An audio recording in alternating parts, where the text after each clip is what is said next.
Amém? Naum capítulo 2, versículo 1 diz assim: o destruidor avança contra você, Nínive. Guarde a fortaleza, vigie a estrada, prepare a resistência, reúna todas as suas forças. O Senhor restaurará o resplendor de Jacó, restaurará o esplendor de Israel. Embora os saqueadores tenham devastado e destruído as suas videiras, os escudos e os uniformes dos soldados inimigos são vermelhos. Os seus carros de guerra reluzem quando se alinham para a batalha. Agitam-se as lanças de pinho. Os carros de guerra percorrem loucamente as ruas e se cruzam velozmente pelos quarteirões. Parecem tochas de fogo e arremessam-se como relâmpagos. Convocam-se as suas tropas de elite, mas elas vêm tropeçando, correm para a muralha da cidade para formar a linha de proteção. As comportas dos canais são abertas e o palácio desaba. Está decretado: a cidade irá para o exílio, será deportada. Os jovens tomados como escravos batem no peito, seu gemer é como o arrulhar das pombas. Nínive é como um açude antigo cujas águas estão vazando. Porém, parem. Eles gritam, mas ninguém sequer olha para trás. Saqueiam a prata, saqueiam o ouro, sua riqueza não tem fim. Está repleta de objetos de valor. Ah, devastação, destruição, desolação. Os corações se derretem, os joelhos vacilam, todos os corpos tremam e o rosto de todos empalidece. Onde está agora a toca dos leões? Onde o lugar em que alimentavam seus filhotes? Para onde iam o leão, a leoa e os leãozinhos sem nada temer? Onde está o leão que caçava o bastante para seus filhotes e estrangulava animais para suas leoas e que enchia suas covas de presas e suas tocas de vítimas? Estou contra você, declara o Senhor dos Exércitos. Queimarei no fogo seus carros de guerra, e a espada matará seus leões. Eliminarei da terra sua caça, e a sua voz, e a voz dos seus mensageiros jamais será ouvida. Amém? Vamos orar de novo? Pai, em nome de Jesus, somos gratos a Ti pela Sua santa palavra que fora lida. Eu peço que o Senhor possa, no nome de Jesus Cristo, falar conosco através dessa palavra. Eu creio, Deus, que o Senhor não mudou. O mesmo Deus que trouxe juízo a Nínive nesse tempo, em breve o Senhor tomará juízo sobre toda a terra. E eu creio, Pai, que todos que ouvirem essa mensagem nesta noite entenderá pelo poder do Teu Espírito e cumprirá aquilo que for necessário para poder, Senhor, nesse grande dia, poder estar do seu lado e viver a salvo para a glória do Teu nome. Eu peço nessa noite que o Teu Espírito possa falar aos nossos corações, em nome do Teu Filho Jesus. Amém e amém. Você pode adorar o Senhor com suas palmas, amados? Glória a Deus. Poder se assentar. Aleluia.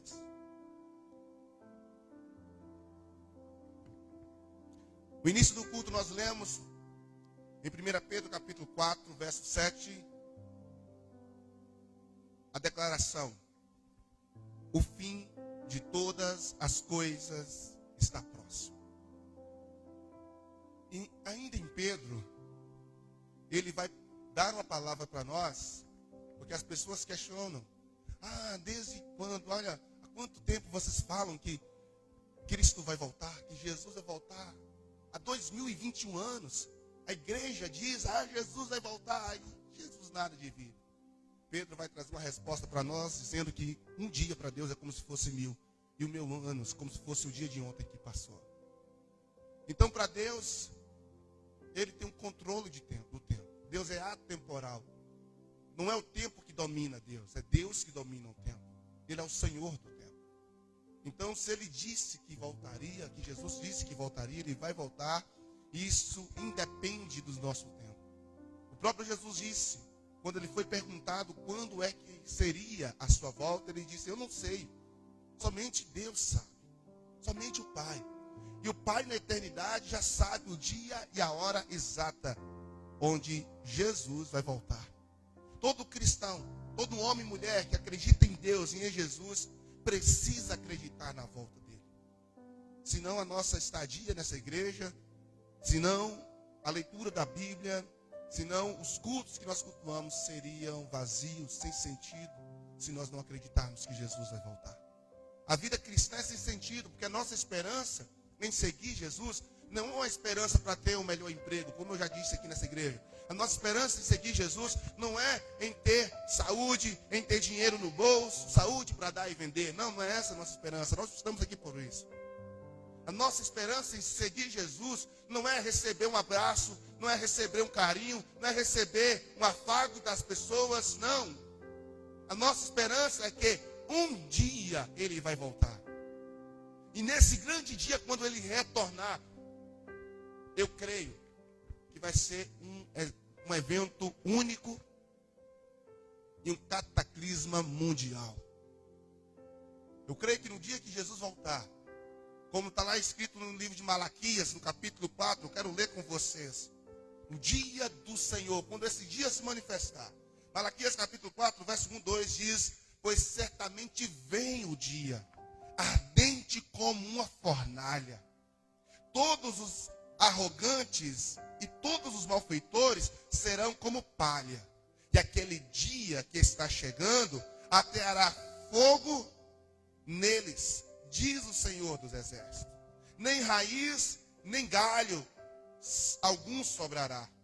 Mas vocês que reverenciam o meu nome, o sol da justiça se levantará, trazendo cura em suas asas. E vocês sairão e saltearão como bezerros soltos do curral.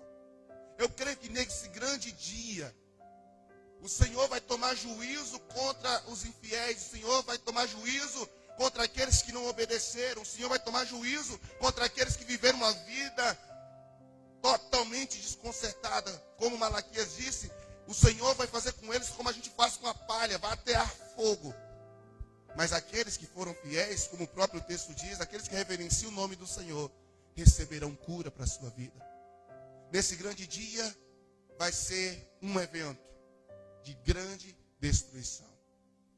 Quando você olha para o Gênesis, você vai ver o dilúvio, onde Deus, em um único evento, por seu poder e soberania, destrói toda a humanidade.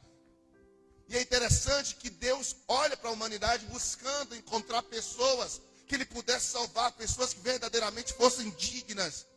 Mas Ele não olha e não vê nenhum justo, a não ser Noé.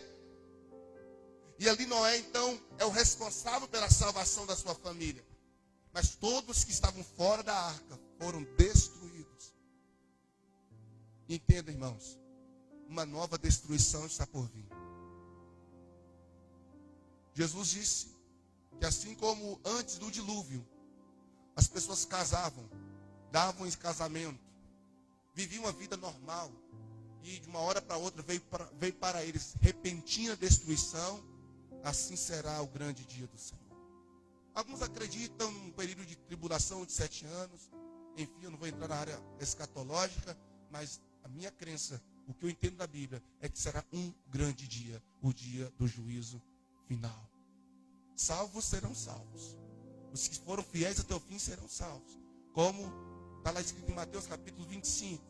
E quando o Filho do Homem vier com seus santos anjos sobre as nuvens, Ele vai se sentar no trono e vai colocar as ovelhas do seu lado direito e os bodes à sua esquerda. E Ele vai dizer às ovelhas: vinde bendito do meu Pai, para o reino que vos está preparado antes da fundação do mundo. Porque eu tive fome e deste-me de comer. Eu tive sede e me deste de beber. Eu estava nu e tu me vestistes. Eu estava preso e enfermo e vocês foram me visitar. Tudo que vocês fizeram ao menor dos meus pequeninos, a mim fizeram.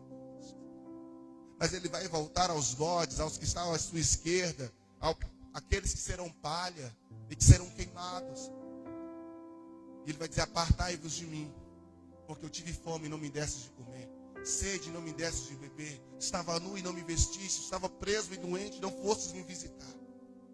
Entenda, então, o dia do juízo será um dia em que Deus estará trazendo o dia da sua volta, o grande dia do Senhor, melhor dizendo, será o dia em que Ele vai recompensar os fiéis, salvar e levar para a sua glória, mas Ele vai punir aqueles que tiveram a vida toda na terra para se arrepender de seus pecados e assim não fizeram.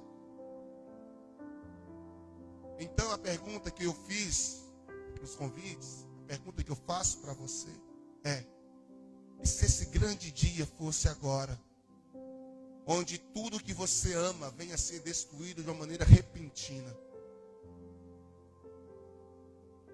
Quais seriam os resultados? O que ficaria para você? O que ficaria? Nesse texto que você leu, ele é uma tríade. Capítulo 1, capítulo 2 e o capítulo 3. Quem ouviu já falar de Nínive, geralmente vai lembrar de Jonas, que recebeu uma mensagem de Deus para pregar contra Nínive, dizendo: arrependei-vos, porque o Senhor vai destruir a cidade. E o rei de Nínive, então, ouve Jonas, se arrepende, rasga suas roupas e decreta um jejum. E eles jejuam por 3 dias, eles oram, eles buscam ao Senhor. E Deus, então, tira o decreto de destruição de Nínive e dá a Nínive mais tempo. O povo, os ninivitas, que é a sede, que é o estado, a capital, melhor dizendo, capital do Império Assírio, povo rebelde, cruel, sanguinário, eles se arrependem. O que acontece? Deus retira o decreto de destruição. Mas não passou muito tempo, cerca de 100 e poucos anos depois, os ninivitas voltam a praticar os mesmos erros, a ser novamente sanguinários, a colocar terror. Porque se tinha um país nesse período, uma nação nesse período que tocou terror no mundo, foi o reino assírio, foi o Império Assírio. E os ninivitas eram os carros-chefes de destruição. Aonde eles chegavam, aonde eles iam, eles matavam as crianças, eles matavam os soldados, levavam as mulheres, abusavam sexualmente delas e tocavam o terror. E tudo que eles tinham feito, que levou Deus a levantar Jonas para trazer uma palavra de destruição e juízo, eles voltaram a fazer. E agora Deus não levanta mais Jonas, até porque Jonas já não estava mais vivo. Deus levanta o profeta Naum. E agora no capítulo 1, Deus decreta a destruição de Nínive. Capítulo 2, Deus explica como vai ser a destruição de Nínive. E no capítulo 3, Deus vai falar a extensão do que seria a destruição dos ninivitas. Esses 3 capítulos mostram uma coisa: que Deus é amor, que Deus é bom, Deus é um paizão, Deus que nos abraça, nos coloca no colo e fala: meu filho, não temas, eu estou contigo, eu te amo e tal. Deus é esse paizão. Mas esse mesmo Deus paizão, esse mesmo Deus que nos ama, esse mesmo Deus que nos acolhe, esse mesmo Deus que é o pai do filho pródigo e corre para nos abraçar, é um Deus que não pensa 2 vezes antes de liberar juízo contra o rebelde. A Bíblia diz que o Senhor é tardio em irar-se, grande em misericórdia, porém, lembra bem, diz que ele é tardio, mas ele ira. Ele é misericordioso, mas ele é justo. Deus mata porque ele é justo. Deus mata pelo amor da sua justiça. Com Deus é sim ou não? E às vezes a gente vive um evangelho achando que Deus tolera tudo que eu gosto de fazer. Muitos de nós dizemos, seguimos a Deus, eu sou crente, eu sirvo e tal. E a gente vai, sabe quando você encontra alguém que é paciente, tranquilo, e vai tolerando, e você começa a abusar? Eu quero te falar que Deus é bom, mas não abusa não. Os ninivitas abusaram. O reino norte de Israel abusou. Judá abusou. E o tempo do dia do Senhor sobre a vida deles veio. As 10 tribos do reino norte desapareceram. Judá foi preso, levado a Babilônia, ficou lá 70 anos cativeiro. Deus matou 185 mil soldados quando falaram que ia matar o rei Ezequias. Deus matou todos os soldados do Egito, inclusive o próprio faraó no Mar Vermelho. Vocês têm que lembrar que Deus mata. Deus mata. Deus destrói. Deus matou a terra inteira com dilúvio. Quem foi que matou o povo no dilúvio? Foi Deus. Não foi o capeta. Então a gente não pode brincar achando que Deus é bonzinho, sem... Às vezes a gente só olha esse lado de Deus, mas Deus mata. É Deus quem dá a vida, e é Deus quem tira. E ele não permite que ninguém mais tire a vida. Por isso que ele não permite que ninguém mata, ele não permite que nós nos matemos. Porque só quem tem o poder de matar é ele. A Bíblia diz que a vingança pertence a Deus. Deus mata por zelar da sua justiça. Então, o que fazer para que nós não sejamos destruídos?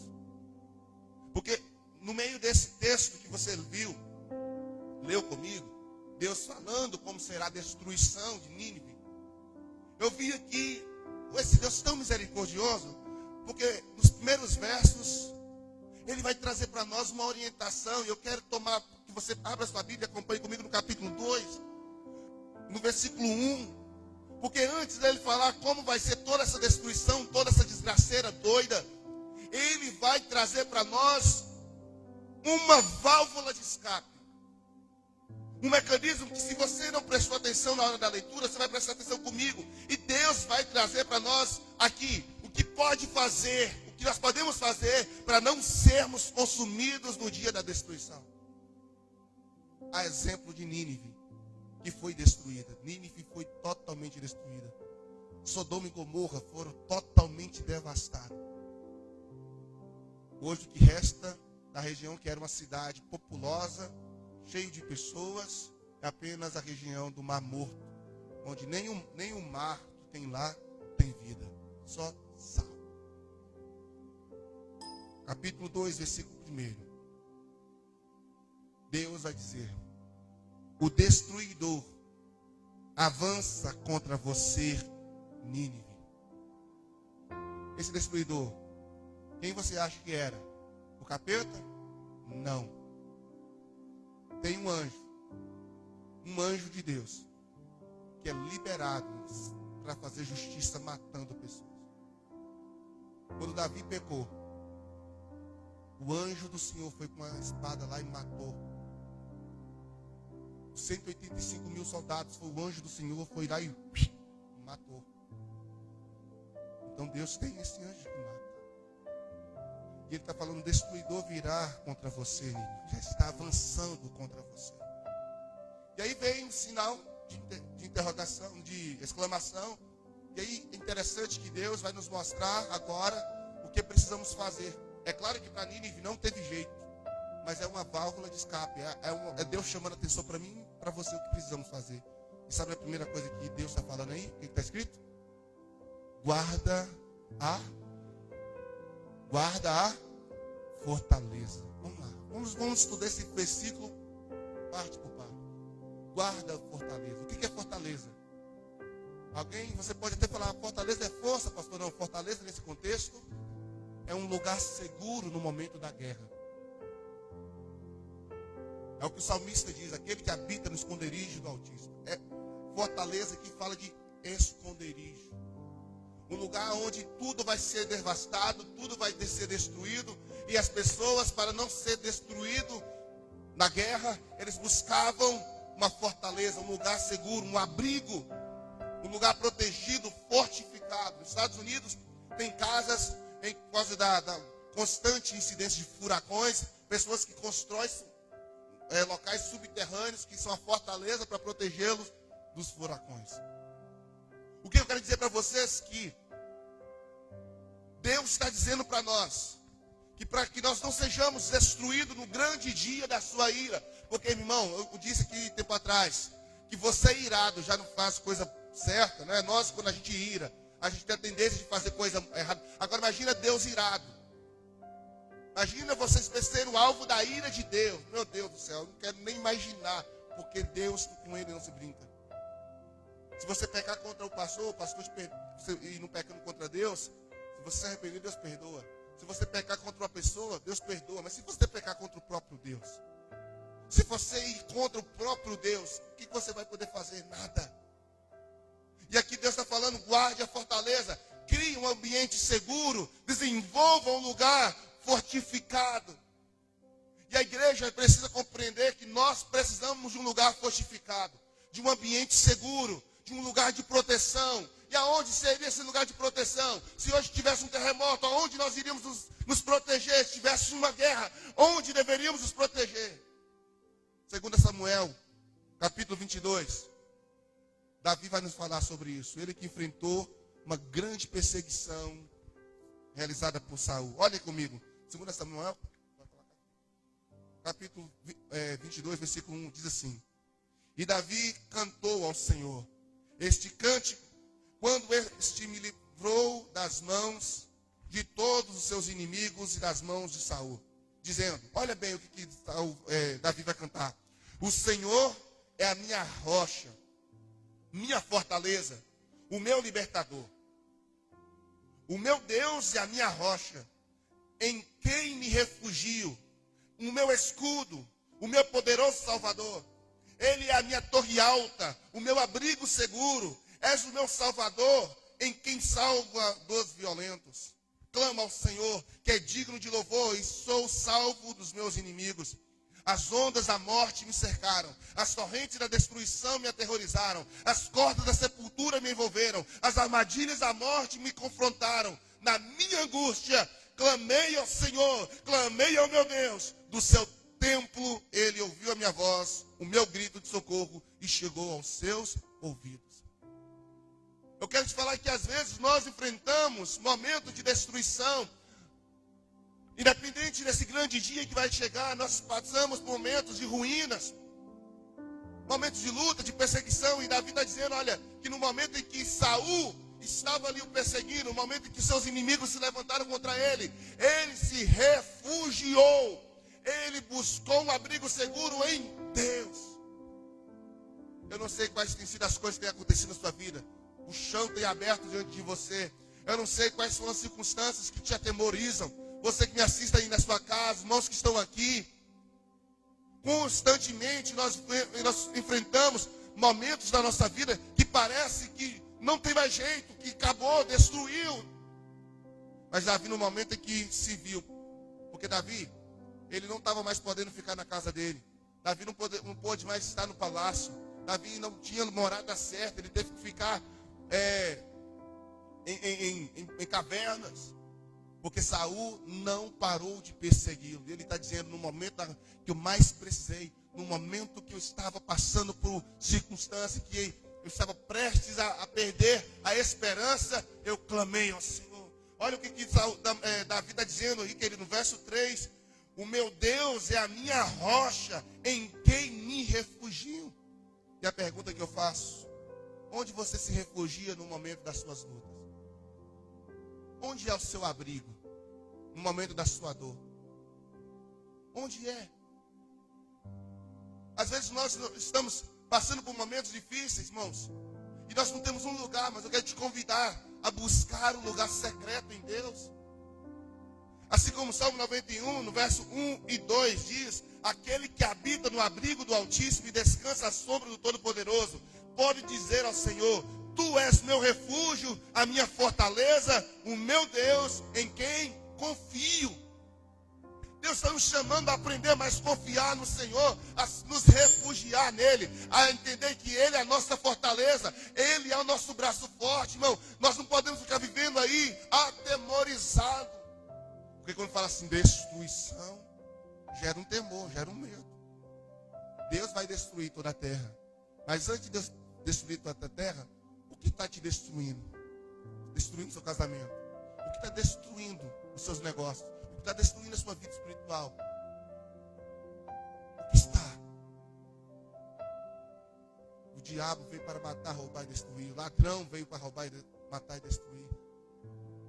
Mas Jesus veio para dar vida e vida em abundância. Então, aonde você está se refugiando? Eu quero te convidar a refugiar-se em Deus. Chega para ele e fala, Deus, olha, eu não sei mais para onde ir. Eu não sei mais a quem procurar. E eu estou vindo aqui diante do Senhor, me refugie, me coloque em lugar seguro. Agora estamos aí vivendo essa perseguição do inferno, do coronavírus. Você precisa entender que não é uma injeção, irmão, que vai te proteger. Não, da morte não é ela.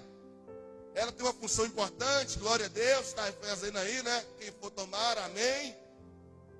Mas quem verdadeiramente nos guarda, 100%, quem verdadeiramente nos livra do laço do passarinheiro, da peste perniciosa, aonde você realmente precisa buscar refúgio, não é no seu lar, mas na presença do Deus Todo-Poderoso.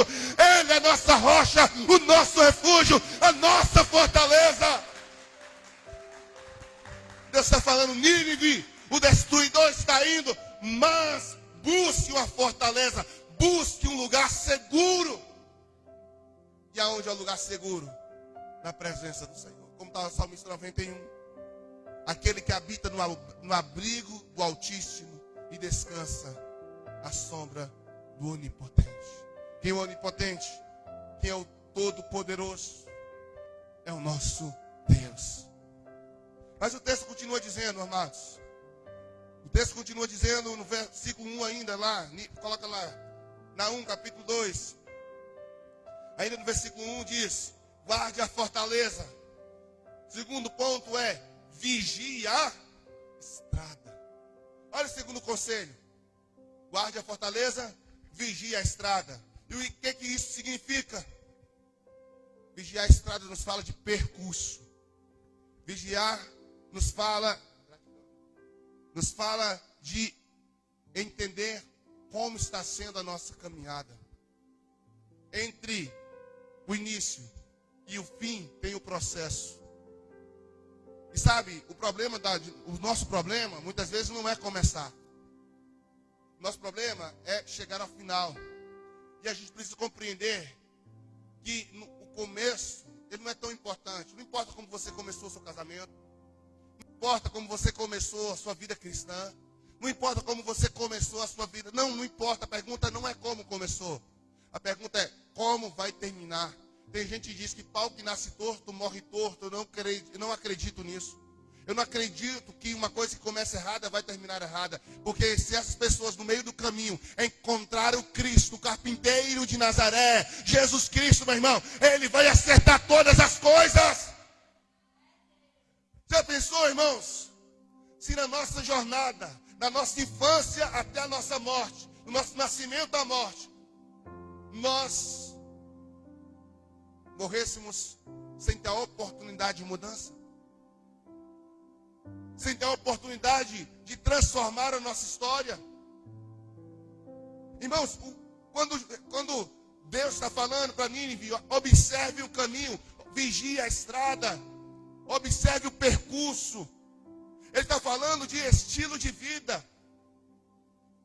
Porque na Bíblia Sagrada, caminho não significa apenas estrada, literalmente. Caminho significa estilo de vida. O estilo de vida que eu tomo para a minha vida. Como eu quero viver minha vida. As ações que eu vou tomar para a minha vida. Uns escolhem viver a vida de corrupção. Outros escolhem como estilo de vida trapaça. Outros escolhem como caminho de vida caminhos mais fáceis. Estilo de vida, caminhos fáceis. Atalhos. Outros procuram a mentira. Outros vivem uma vida promíscua, sexual. Outros uma vida de drogas. A pergunta é qual o estilo de vida que você quer adotar até o grande dia do Senhor. Entenda, meu irmão, somente você é responsável pelo estilo de vida que você escolhe para você. Deus não se responsabiliza pelo estilo de vida. Tem pessoas que às vezes passam a vida toda bebendo, dá uma cirrose e falou, Deus esqueceu de mim. Não. Que fuma. A pergunta é, o dia do fim está chegando. O dia da grande destruição está chegando. Mas guarda a fortaleza, vigia a estrada, observe o percurso.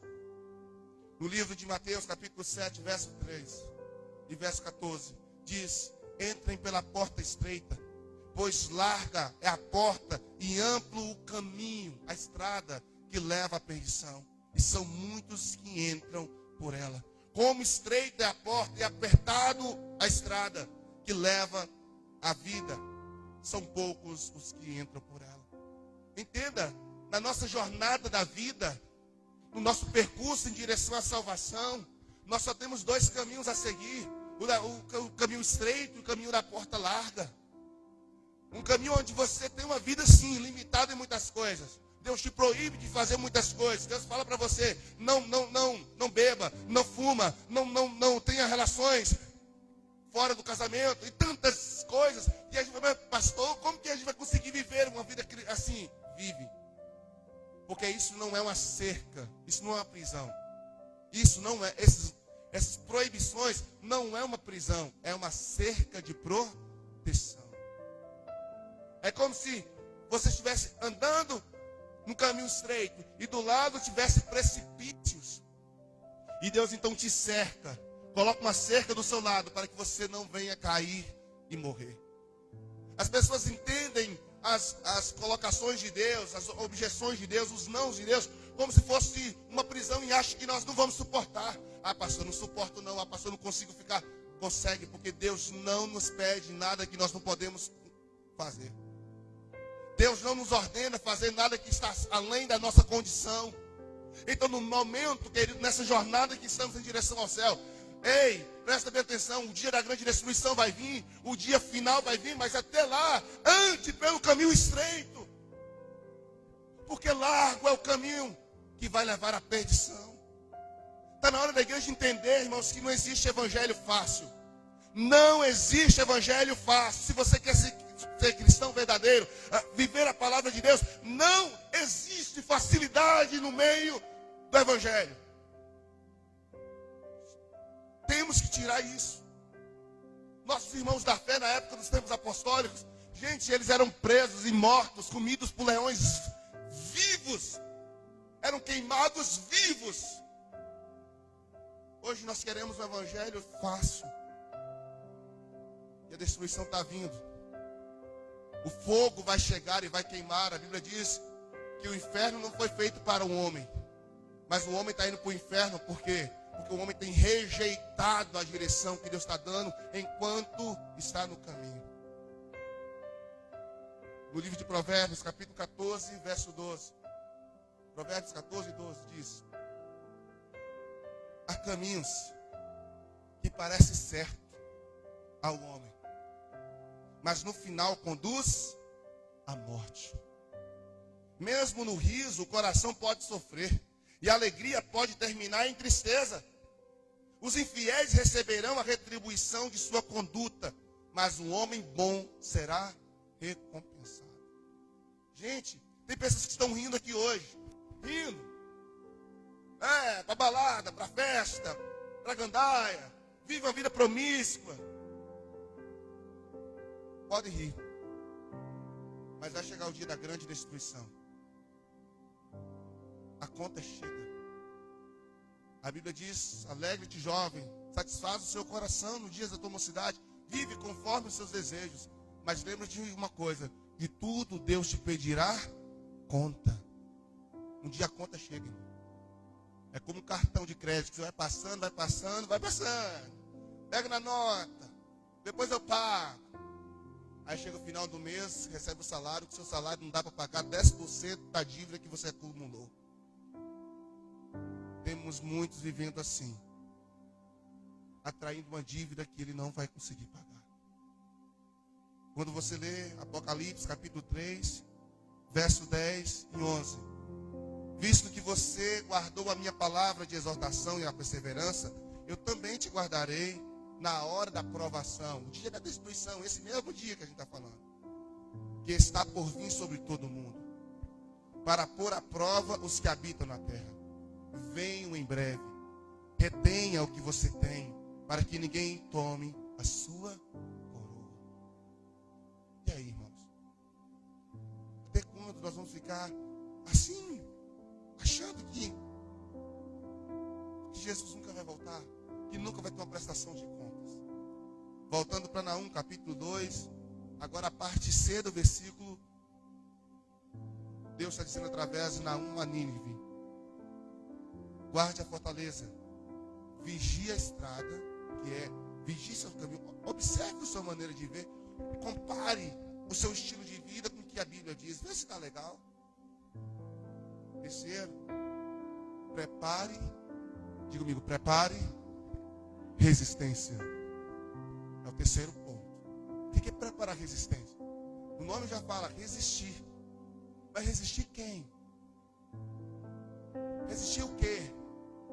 Resistir o grande